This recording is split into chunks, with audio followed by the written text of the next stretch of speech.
ஒரு மக்கள் பிரச்சனை அது பேசப்படும் போது உன்னை பயன்படுத்தி திசை திருப்புறது தான். இதை ஐயா கருணாநிதி அவர்களும் பேசியிருக்காங்க. அம்பேத்கரை பற்றி பேசி தன்னலவாதிகள் அரசியல் செய்கிறாங்கன்னு பேசியிருக்காங்க. அதை இன்னைக்கு அமித்ஷா வேற இடத்துல இருந்து பேசுறாரு. அவங்களுக்கு இப்போ நமக்கு ஒரே ஒரு கேள்விதான், அது கடவுளை பற்றி பேசினாலும் சொர்க்கத்துக்கு போகலான்றாரு.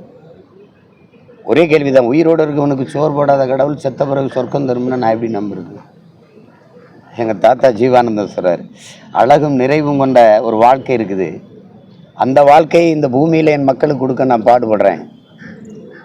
சொர்க்கத்தில் போய் தேடக்கூடாது, நல்ல வாழ்க்கை சொர்க்கத்தில் இருக்குன்னு. இருக்கிற இந்த பூமியில் மக்களுக்கு சொர்க்கத்தில் நீங்கள் என்னென்னலாம் கிடைக்குதுன்னு சொல்லி வைக்கிறீங்களோ அந்த வாழ்க்கையை இங்கே கொடுக்கறதுக்கு போராடணும். அப்படி போராடல ஒரு பெருமகன் தான் அண்ணல் அம்பேத்கர் அவர்கள். அவர் பேரை சொல்லி இது கிடைக்காதுன்னா நீங்கள் கூட தான் உங்கள் கடவுள் பேரை சொன்னீங்க, அயோத்தியில் நின்னீங்க. கடைசி அம்பேத்கர் பேரை சொன்னவர் தான் ஜெயிச்சார். இப்போ நாங்கள் யார் பேரை சொல்ல? கடவுள் பேரை சொல்லி தானே நீங்கள் நின்னீங்க அயோத்தியில்.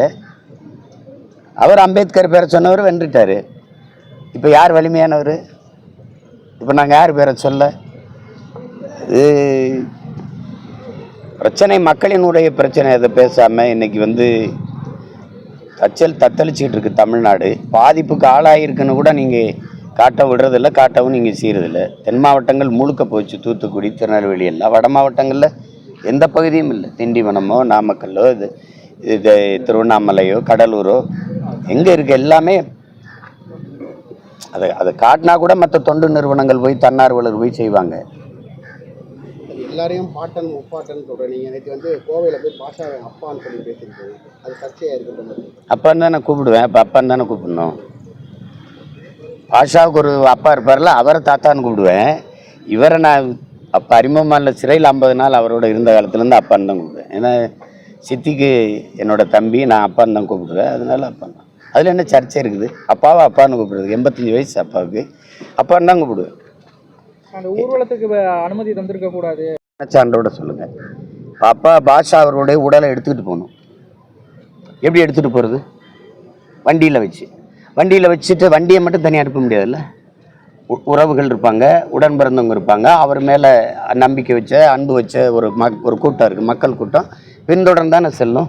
இல்லை அப்படியே இல்லை உளங்குருதியில் வச்சு இல்லை தனி வானூர்தியில் வச்சு அப்படியே கொண்டு அடக்கம் பண்ணுற இடத்துல இறக்கணுமா? எப்படி சொல்கிறீங்க? தெருவழியை தானே எடுத்துகிட்டு போகணும். அப்புறம் அதை எப்படி அனுமதி கொடுக்காமல் எப்படி பண்ணுவீங்க? எப்படி எடுத்துகிட்டு போகிறது? உடலை அடக்கம் செய்கிற இடத்துக்கு எப்படி எடுத்துகிட்டு போகிறது சொல்லுங்கள். நீங்கள் யாராவது சொல்லுங்கள், எப்படி எடுத்துகிட்டு போகிறது? நீங்கள் ஆர்எஸ்எஸ் பேரணிக்கு அனுமதி கொடுத்தது இஸ்லாமிய அமைப்புகள் எடுத்து போகிறான்னாங்களா? சொல்லுங்கள், யாராவது சொல்லுங்கள். விநாயகர் சதுர்த்தி பிள்ளையார் ஊர்வலத்துக்கு ஒவ்வொரு தடவையும் அனுமதி கொடுக்கத்தான் செய்து இந்த அரசுகள். யார் பேசுகிறா? இறந்தவர் உடலை எப்படி எடுத்துகிட்டு போகிறத அடக்கம் செய்கிற இடத்துக்கு மட்டும் சொல்லுங்கள். சார், அவங்களோட கமெண்ட் என்னன்னா, எடுத்துகிட்டு போகிறது பிரச்சனை இல்லை, அதுக்கு உரிய மரியாதை தரணும். ஆனால் அதுக்கு பின்னாடி 100, 200, 1000 பேர் போகிறது கண்டிக்கத்தக்கதுங்கிற மாதிரி தான் பிஜேபி சொல்கிறாங்க. பிள்ளையாரை தனியாக கொண்டு போக வேண்டியதானே? பின்னாடி எதுக்கு அவ்வளோ பேர் போறிய? ஏன் போகிறீங்க? பாஷா ஒரு குற்ற வழக்கில் ஈடுபட்டார், குண்டு வெடிப்புக்கு அவருக்கு சம்மந்தம் இருக்குது. சரி, அதை யாரும் நியாயப்படுத்தலையே. நான் ஒரு கேள்வி கேட்குறேன். பல்லாயிரக்கணக்கான மக்களை, கர்ப்பிணி பெண்ணை வயிறை கீறி அந்த பிஞ்சு குழந்தையை நெருப்பில் வீசி கொன்னது இருக்கா இல்லையா? குஜராத்தில் பல்லாயிரக்கணக்கான மக்களை கொன்னது இருக்கா இல்லையா? கொன்னதற்கு அப்போது அந்த நாட்டின் முதலமைச்சர், அந்த மாநில முதலமைச்சருக்கும் அப்போது உள்துறை அமைச்சராக இருந்த ஐயா அமித்ஷாவுக்கும் தெரியவே தெரியாதா? நீதிமன்றம் சொல்லலாம், 2 பேருக்கும் தெரியாமலே அந்த கலவரம் நடந்துருச்சா?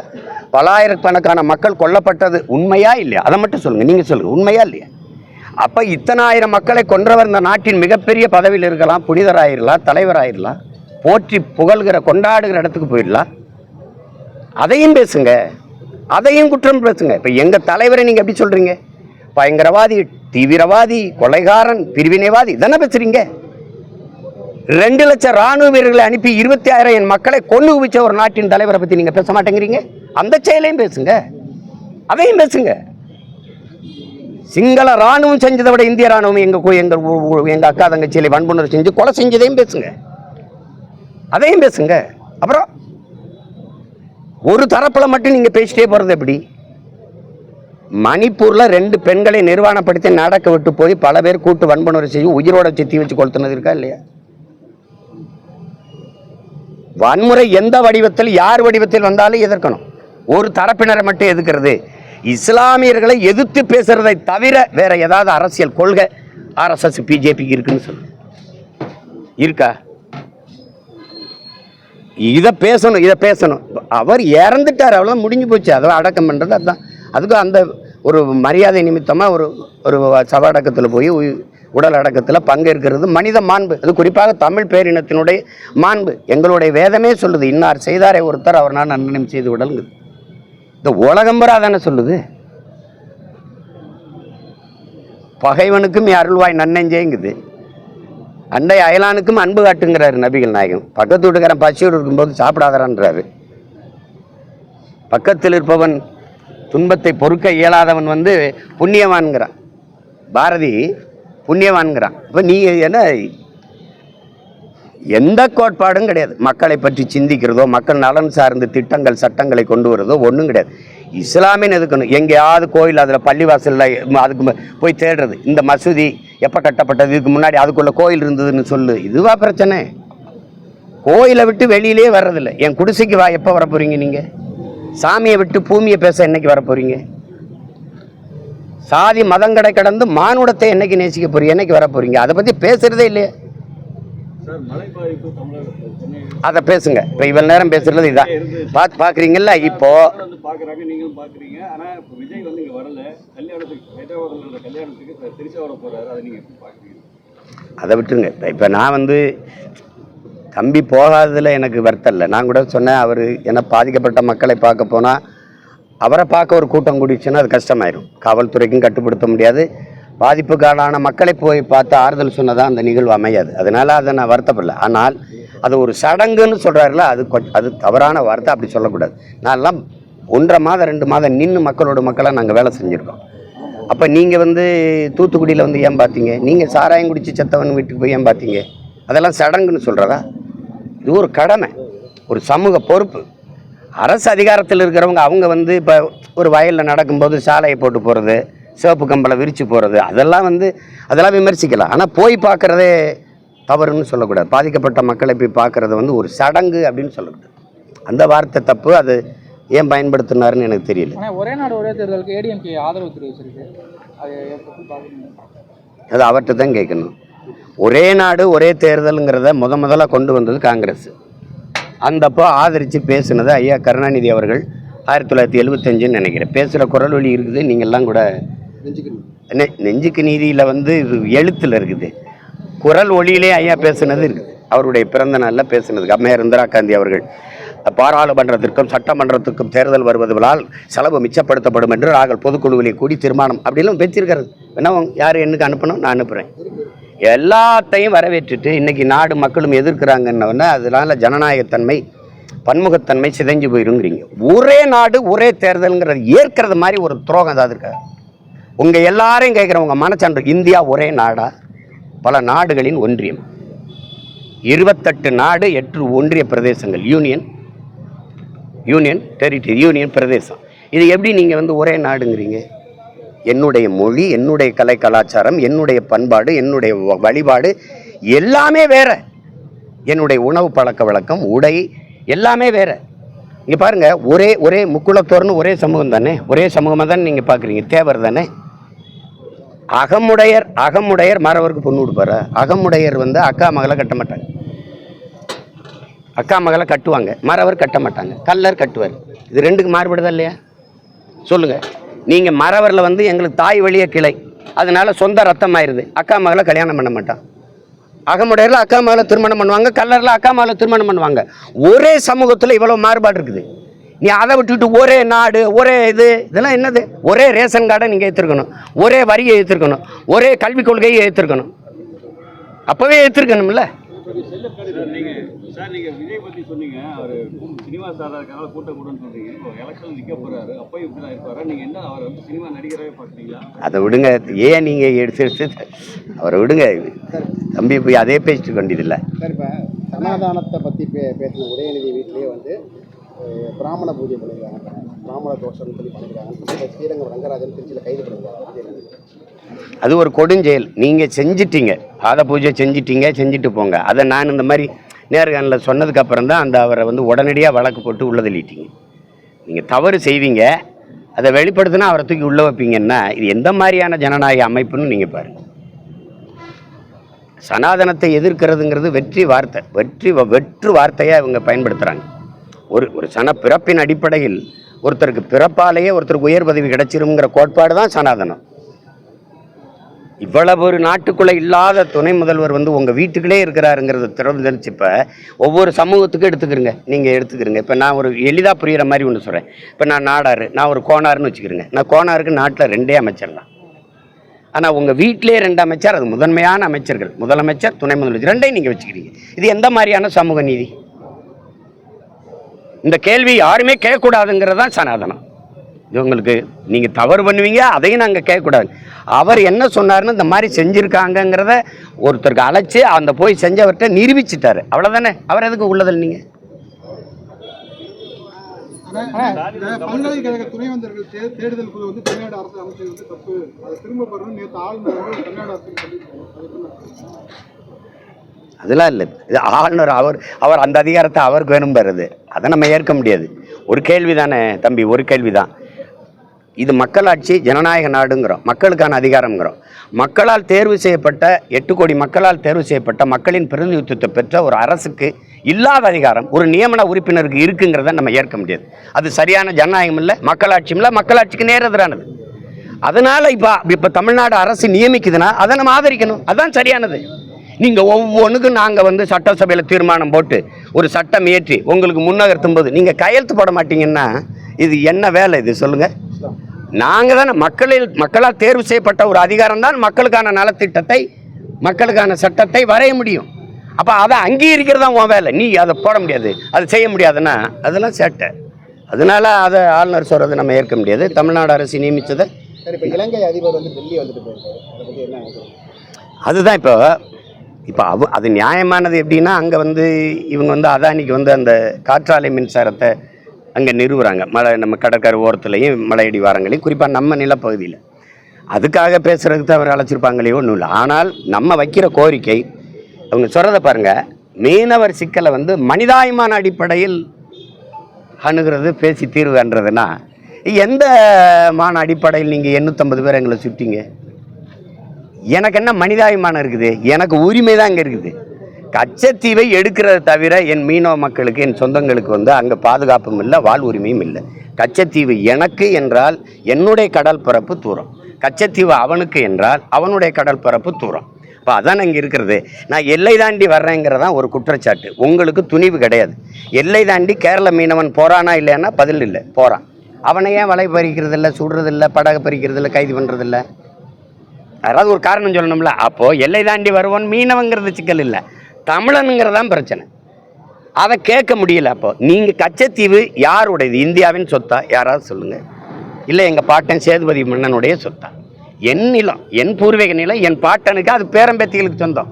நீங்கள் மன்னர் மாணி ஒழிப்பில் எடுத்துக்கிட்டு நீங்கள் ஒரு தீர்மானம் போடல, ஒரு விவாதம் பண்ணலை, டப்புன்னு எடுத்து கொடுத்து விட்டீங்க. அப்படி தானே? எதேச்சே எடுத்து அப்படி கொடுத்து விட்டீங்க. அது 99 ஆண்டுக்கு லீஸு கொடுத்தாது தான் சொல்கிறாங்க, லீஸ் ஒப்பந்தத்தில். இப்போ அவன் அப்படிலாம் ஒப்பந்தம் இல்லைன்னா அவங்க சொல்கிறாங்க. இது இத்தனின்று நாடு, நீங்கள் சொல்லுங்கள், இத்தனை இவ்வளோ பெரிய நாடு, இந்த நாட்டின் குடிமக்களில் இவ்வளோ பேரை சிறைபிடிக்கிறான், மொட்டை அடிக்கிறான். அந்த அவமானம் மொட்டை அடிக்கப்பட்டவனுக்கு இல்லை, இந்த நாட்டை ஆளுகிற அதிகாரங்களுக்கும் தலைவர்களுக்கும் தான். ஒரே சங்கிலியில் 12 பேரை இழுத்துக்கிட்டு போகிறான். எங்களுக்கு துடிக்குது, ஏன்னா ரத்தம் ஒன்றா இருக்குது. நீங்கள் அதை பற்றி கவலைப்படவே இல்லையே, கண்டிக்கவே இல்லையே. ஒரே ஒரு கேள்வி உங்கள் எல்லாத்தையும் கேட்குறேன். குஜராத்தில் ஒரு மீனவனை கைது பண்ண பிறகு பாகிஸ்தான் கடற்படையை விரட்டி போய் இந்திய கடற்படை இராணுவம் பிடிச்சு திருப்பி கொண்டு வந்துச்சா இல்லை? அதை மட்டும் பண்ணிச்சுல்ல. அதே மாதிரி 850 மீனவனை சுட்டிருக்கு, பல மீனவர்களை விரட்டி கைது பண்ணுதே. ஒரு தடவையாவது அங்கே நிற்கிற கடற்படை இராணுவம் எங்கள் மீனவ சொந்தங்களை கைது பண்ணும்போது தடுத்து பிடிச்சு மீட்டு கொண்டு வந்ததுங்கிற செய்தியை நீங்கள் யாராவது படிச்சிருக்கீங்களா? அப்புறம் நான் இந்த நாட்டின் குடிமகனா இல்லையாங்கிற கேள்வி எழுமா எழாத? அதை மட்டும் சொல். நான் வரி கட்டணும், வாக்கு செலுத்தணும், என் நிலத்தின் வளத்தை நீ சுரண்டி கொண்டு போகணும். எனக்கு உயிர் இல்லை, எனக்கு உணர்வு இல்லை, எனக்கு உரிமை இல்லை, எனக்கு வாழ்க்கை இல்லை. என் வாழ்க்கையை பற்றி நீ கவலைப்படாத. நீ வாக்கை கட்டி எப்படி வெக்கம் இல்லாமல் என் வீட்டுக்கு வர? எப்படி வர? சார், இளையராஜா கல்லூரிக்கு அனுமதிக்கப்படவில்லை. ஆனால் எனக்கு எந்த அவமானம் நடக்கலைன்னு சொல்லி அவர் சொல்லியிருக்காரு. நீங்கள் அதை எப்படி அது எங்கள் அப்பாவுடைய மாண்பு, அவருடைய பண்பு. ஆனால் பார்த்துக்கிட்டு இருக்க பிள்ளைகளுக்குன்னு ஒன்று இருக்குது. இது எத்தனை நூற்றாண்டுகளுக்கு சாய்க்கிறதுன்னு ஒன்று இருக்குது. கோயில் ஒரு பொதுவாக இப்படி ஒரு கேள்வி கேட்போம், கோயில் கட்டினவே யார்? அது எங்கள் பாட்டேன் குலசேகர பாண்டியன். கோயிலுக்கு உள்ளே இருக்கிற தெய்வமாக இருக்குல்ல, அந்த ஆண்டாள், அது யார்? அவர் என்ன பாரு, திருப்பாவையும் நாச்சியார் திருமொழியும் பாடினவன். எதில் பாடினா? இந்த மொழியில். அவள் யார்? தமிழ் குலமகள், தமிழ் மூதாதை, அப்படி தானே? கட்டினது எங்கள் பாட்டேன். மீனாட்சி அம்மன் கோயிலும் சரி, இதையும் சரி, கட்டினவன் எங்கள் பாட்டேன். கோயில் கட்டினவன் எங்காலு, கோயில் கட்டப்பட்டது எங்காலுக்கு. இளையராஜாங்கிற எங்கள் அப்பனுக்கு இல்லாதது பாண்டியனுக்கு அவருக்கும் தொடர்பு இருக்குது. உங்களுக்கு என்ன இருக்குது உள்ளே இருந்துட்டு நீ வராதுங்கிறதுக்கு? நீ என்ன பண்ண, செங்கல் எடுத்து கொடுத்தியா? இல்லை என்ன உனக்கு என்ன சம்பந்தம் கேட்டால் விதியை விதிச்சது யார்? விதியா சதி? இந்த நீ யார் முதல்ல? இது யார்? இந்த ஆகம விதிங்கிறதை விதிச்சது யார்? இதுக்கு வரையறை செய்யறதுக்கான உரிமை யார்? இல்லை அம்பேத்கர் எல்லாரும் உட்கார்ந்து வகுத்த அரசியல் சாசனம் அது. சொல்லுங்க, அதை மீறக்கூடாது சட்டத்தின்னு சொல்றதுக்கு சொல்லுங்க. நீங்க கேட்டா நீங்க ஐசியூல உயர் சிகிச்சை பிரிவுகள் எப்படி வரக்கூடாது, அங்க மருத்துவர் தான் இருக்கு. அது சுகாதாரம் சம்பந்தப்பட்டது, நோய் தொற்று சம்பந்தப்பட்டது. கருவறைக்குள்ள நான் வர்றதுக்கு என்ன உனக்கு பிரச்சனை? எத்தனை ஆண்டுகளுக்குங்க? இந்த நூற்றாண்டுலேயும் இந்த கொடுமையை நீங்க தொடருவீங்கன்னா எப்படி சைத்துக்கிற சொல்றீங்க நீங்க? எப்படி இதுக்கு சப்பக்கட்டு அது அது ஆகம விதி சரிங்க. அந்த விதியை விதிச்சது யார்? விதியா சதியா? எனக்கு பதில். ஆகம விதியை இவர்கள் உட்கார்ந்து வகுத்தார்கள். ஏன் வகுத்தார்கள்? நான் வரக்கூடாதுங்கிறது ஒரு விதியா? அது சதி. எத்தனை காலத்துக்குங்க இந்த இடஒதுக்கீடு முறை ஏன் வந்தது? சீமான் இந்த தெருவில் போகக்கூடாது, அவன் ஏழைங்கிறதுக்காக போகக்கூடாது, இந்த குளத்தில் குளிக்கக்கூடாது, ஏழைங்கிறதுக்காக குளிக்கக்கூடாது, இந்த கோயிலுக்குள்ளே வரக்கூடாது, ஏழைங்கிறதுக்காக வரக்கூடாதுங்கிறது இல்லை. நான் தாழ்ந்த சாதி, இழி சாதி, இழி மகன், தீண்டத்தகாதவங்கிறனால தான் என்னை இந்த தெருவில் நடக்கக்கூடாது என்ன, இந்த குளத்தில் குளிக்காத என்ன, இந்த கோயிலுக்குள்ளே வராத என்ன? அதுக்கு எதிராக எதன் அடிப்படையில் எந்த சாதியை வைத்து என்னையை கல்வி, வேலை வாய்ப்பு, அரசியல் அதிகாரத்தை மறுத்தியோ அதே அடிப்படையில் குர்ஆன் போராடி பெற்றதான் இந்த வகுப்பாரி பிரதிநிதித்துவம், இந்த ரிசர்வேஷன் கோட்டா. அது விளங்குது இல்லை? அப்படி இருக்கும்போது நீ அதே இதை இன்னைக்கும் தொடர்ந்து இதுக்குள்ள வராது அப்படின்னா ஏதாவது சொல்லுங்க. நீங்க இது வீடு நான் கஷ்டப்பட்டு கட்டினது ஏதாவது சொல்லு. இந்த நூற்றாண்டுலையும் இவ்வளவு கல்வியறி பெற்று நாங்கள் வந்துகிட்டு இருக்கும்போது எங்களை நாங்கள் உலகம் தழுவி நினைச்ச ஒரு கூட்டத்தை உள்ள வராதரானா எவ்வளவு வெறி வரும்? சரி, அந்த உள்ள இருக்கிற ஆண்டாள் சிலையை செய்தது நீங்களா அது தூக்கி கொண்டு வச்சது யாரு? நீ வெள்ளக்களை தூக்கி கொண்டு இறக்குனது நீங்க. அப்ப எப்படி அப்ப தொடும்போதெல்லாம் தீட்டா இல்லையா? அந்த கற்ப கிரகத்தை கட்டினவன் நீங்களா நாங்களா? யாராவது சொல்லுங்களேன், யார் கட்டினது சொல்லுங்க. அப்ப கட்டும்போது வராத தீட்டு, அந்த சிலையை நான் செய்யும் போது வராத தீட்டு, தூக்கி கொண்டு வைக்கும் போது வராத தீட்டு, இப்ப கிட்ட வந்து கும்பிட்டா வந்துரும்னா இப்படி? இளையராஜாங்கிறவன் ஒரு எலும்பு நரம்பு ரத்தம் சதை இருக்கிற மனுஷன் நினைக்காத, அவன் இசை இறைவன். நீ எத்தனையோ அவதாரம்னு சொல்றீங்களா, அதுல அவன் ஒரு அவதாரம், இசைக்கென்று பிறந்த அவதாரம் எங்க அப்பன். ஏன் அவனை எப்படி நீ இழிவுபடுத்துவ? நீ தகுதி பார்த்து எங்க அப்பாவுக்கு ராஜ்யசபா கொடுத்தீங்களா? தலித்துன்னு கொடுத்தேங்கிற நீ. நான் எவ்வளவு உயரத்திற்கு வந்து உலக புகழ்பெற்ற ஒரு கலைஞனே நீ தாழ்த்தப்பட்டவனை தான் பார்க்குற. அப்போ நீ என் மேலே சுமத்தப்பட்ட தீண்டாமை, இந்த சாதி இழிவு இன்னும் போகல. பிரசிடென்ட் ஆஃப் இந்தியாவே கோயிலுக்கு வெளியில் நிறுத்தணும் தான் நீ பூரி ஜெகநாதர் கோயிலில். பிரசிடென்ட் ஆஃப் இந்தியா அம்மா திரௌபதி முர்முவே வெளியில் நிறுத்தணும், கட்டை கட்டி வெளியில் நிறுத்தணுங்க தான் நீங்கள். அத்வானி ஐயா மோடி நாற்காலி விட்டு உட்காரும் போது இப்படி திரௌபதி முர்மு கை கட்டி நிற்க வச்சவங்க தானே. ஆனால் எந்திரிச்சு பாரத மாதாக்கு ஜெயின்னு போட்டவங்க தானே நீங்கள். எங்கே இருக்கு பாரத மாதாக்கு ஜெய்? பாரத மாதா நிற்கிறாள், நீங்கள் உட்கார்ந்துருக்கீங்களே. அப்புறம் நாட்டின் முதல் குடிமகன் மேலேயே மகள் மேலே திணிக்கப்படுகிற தீண்டாமை, அவளுக்கு அந்த நிலைமையில சாதாரண குடிமக்கள் எங்களுக்கு என்ன நிலைமை? அப்போ ஆகம விதி இருக்கட்டும், அந்த விதியை வகுத்தா ஆள் யாரு? அவரோட பேசிக்கிடுவோம். நீங்க விளக்கிருங்க, இங்க பாப்பா அப்படின்னு நம்ம பேசுவோம், அவரோட பேசுவோம். சார் கடைசியாக பேசுங்க சார், உங்களுக்கு தான் திருச்சி எஸ்பிக்குள்ள இந்த மோதல் முடிஞ்சிருச்சா சார்? முற்று வந்துருச்சா? முற்றும். அதிமுகவை காப்பாற்ற கிழக்கு இடைத்தேர்தலில் நீங்க போட்டிருந்தீங்க, அது போட்டிடாம எப்படி இருப்பேன் சொல்லுங்க. ஆனால் அதிமுகவை காப்பாற்றணும்னா மீண்டும் வந்து பிஜேபியோட கூட்டணி வைக்கணும் அப்படின்னு தினகரன் பேசியிருக்காரு. அப்படிதான் காப்பாற்ற முடியுமா அதிமுகவை? அது இருங்க, அதிமுக பற்றி இவரே நீங்கள் தனி வீடு கட்டி போயிட்டியா? அந்த வீட்டில் வந்து நீங்கள் மழை ஒழுகாமல் இருக்கணும்னா வெள்ளை அடிக்கும், இதெல்லாம் இதுக்கு அவர் வீடு, அதை அவர் பார்த்துப்பாரு. நீங்கள் உங்கள் கட்சியின் முடிவு என்னன்னு சொல்லுங்கள், அவ்வளோதானே. அதில் எனக்கு நமக்கு அவசியம் இல்லை. அது அவங்க அது பழைய பங்காளிகள் சட்ட பிரச்சனை. நாங்கள் போட்டிடுறோம். தனித்தா இல்லை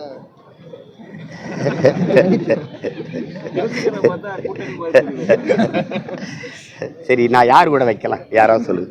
பொறுப்பு who is the response? என்னோட என் தலைவன் பிரபாகரன்கிறேன். யாராவது ஏற்கிறீங்களா சொல்லுங்க. யாராவது என் பக்கத்திலே நிற்பீங்களா சொல்லுங்க. எந்த ஆட்சியிலாவது எங்கள் தலைவர் படத்தை பதாகையில் வைக்க அனுமதிக்கிறீங்களா? பிறந்த நாளைக்கு ஒரு சூரொட்டி ஒட்ட விடுறீங்களா? இதெல்லாம் ஒரு கொடுமை. நீங்கள் இதை சரி